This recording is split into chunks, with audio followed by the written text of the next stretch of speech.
दोस्तों आज मैं आप लोगों को प्रधानमंत्री नरेंद्र मोदी की असल चेहरा को दिखाऊंगा कि किस तरीके से वो झूठ बोलते हैं।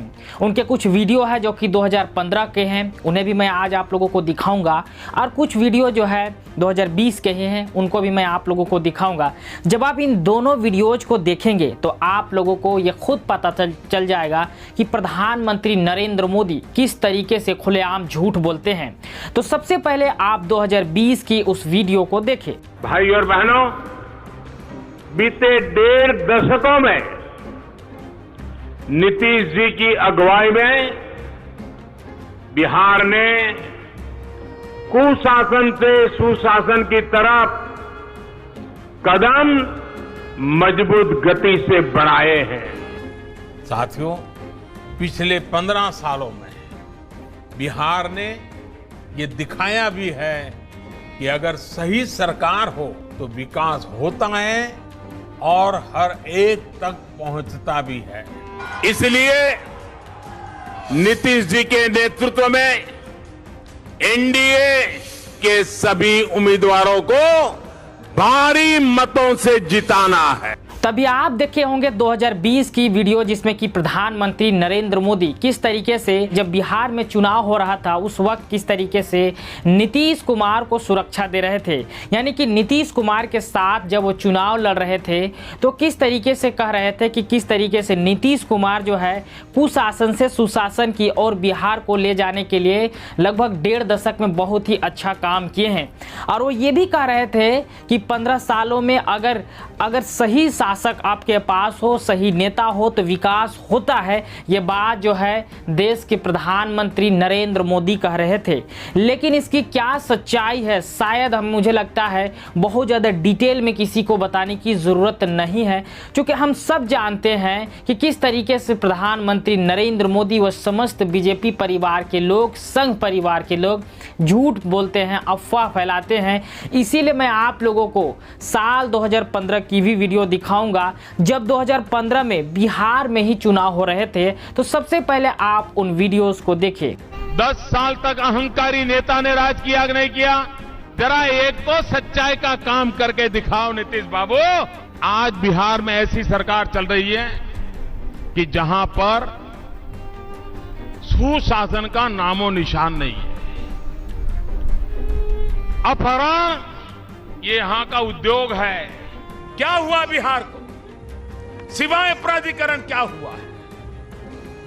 अपराध अपराध अपराध तो गला घोंट देते। आपने एक व्यक्ति के प्रति गुस्से में आकर के पूरे बिहार की विकास यात्रा का गला घोंट दिया। अरे नीतीश बाबू, कुर्सियां तो आती है जाती है, लेकिन आप बिहार के भविष्य के साथ खिलवाड़ करना कृपा करके बंद कर दीजिए।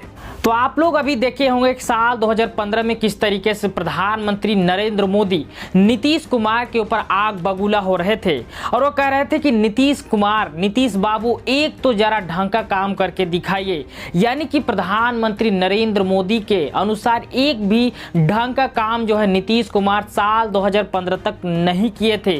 वो किस तरीके से बोल रहे थे कि नीतीश कुमार किस तरीके से यहाँ पे जो है सुशासन को बिल्कुल भी आने नहीं दे रहा है। लगातार इन 1 दशक में जो है कुशासन किस तरीके से यहाँ पे राज कर रहा है, ये बात जो है प्रधानमंत्री नरेंद्र मोदी कह रहे थे।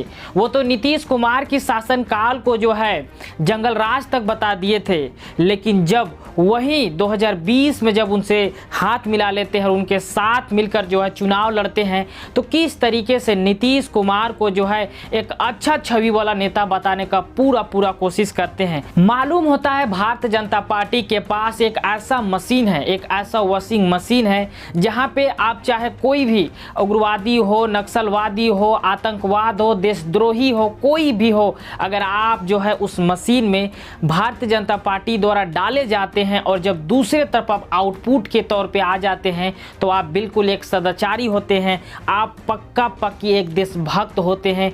इसी तरीके का लगता है मुझे कि भारतीय जनता पार्टी के पास कोई मशीन है। जब ही तो साल 2015 में जब नीतीश कुमार भारतीय जनता पार्टी के अगेंस्ट जब चुनाव लड़ रहे थे और सरकार को बनाए भी थे। बाद में भले ही ऐसा हुआ था कि उनका गठबंधन टूट गया था और बाद में वो भारतीय जनता पार्टी के साथ मिलकर सरकार बनाए थे और उसी की वजह से साल 2020 में वो दोबारा जो है एनडीए के साथ गठबंधन के तौर पे चुनाव लड़े और दोबारा जीते भी, सरकार भी बना लिए।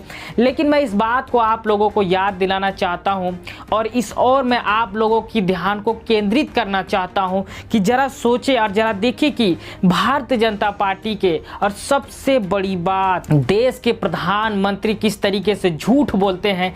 उनको सोचना चाहिए, जब वो अपनी माताजी से मिलने के लिए जाते हैं तब तो उनके पास 10 से 15 फोटोग्राफर्स होते हैं, वीडियोग्राफर्स होते हैं, तो क्यों नहीं समझते जब इतनी बड़ी बड़ी बात वो चुनावी सभाओं में बोल जाते हैं तो वो रिकॉर्ड भी लोगों के पास रहा होता होगा, लेकिन उन्हें ये बात समझ में नहीं आता है। और मैं इस बात को कह रहा हूँ तो मुझे पता है कि बहुत सारे लोगों को ज़्यादा फर्क नहीं पड़ेगा, चूँकि आज भारतीय जनता पार्टी के इतने ज़्यादा प्रशंसक है, मोदी भक्त इतने ज़्यादा है कि उनके तमाम गलतियों के बावजूद लोग जो है उन्हें चाहते हैं। ये उनकी अपनी पर्सनल मैटर, मैं उसमें कुछ बोल नहीं सकता, लेकिन जो हकीकत है वह मैं आप लोगों को बताना चाहता था और आप लोगों को समझना भी होगा। जिस तरीके का बात भारतीय जनता पार्टी, समस्त संघ परिवार, बीजेपी परिवार और सबसे बड़ी बात प्रधानमंत्री नरेंद्र मोदी खुलेआम झूठ बोलते हैं। जरा सोचे ना कि जो नेता साल 2015 में बहुत ही खराब हुआ करता था, बिल्कुल कुशासन के लिए जो है वो जाना जाता था, जंगल राज के लिए जाना जाता था, लेकिन जैसे ही साल 2020 में वो भारतीय जनता पार्टी के साथ सरकार बनाने के बाद जो है चुनाव लड़ती है, तो जरा सोचे कि वो कुशासन से सीधे सुशासन में आ जाता है, वो किस तरीके से एक अच्छा छवि वाला नेता हो जाता है। ये तो कमाल का मशीन है भारतीय जनता पार्टी के पास, और मुझे लगता है कि इस मशीन को आम करना चाहिए ताकि जितने भी देश में गद्दार हैं, जितने भी आज आतंकवाद कांग्रेसी किसान हैं जो कि आज आंदोलन कर रहे हैं, उन तमाम किसानों को उसी मशीन में डालना चाहिए ताकि जो है वो भी सच्चे देशभक्त बन सके और इस आंदोलन को जो तथाकथित लोग, तथाकथित आतंकवादी किसान जो आज आंदोलन कर रहे हैं, उस आंदोलन को वो बंद कर सके और सच्चे देशभक्त बन सके। और हमारे प्रधानमंत्री नरेंद्र मोदी चाहे कोई भी फैसला ले उसे हम लब्बैक कह सके।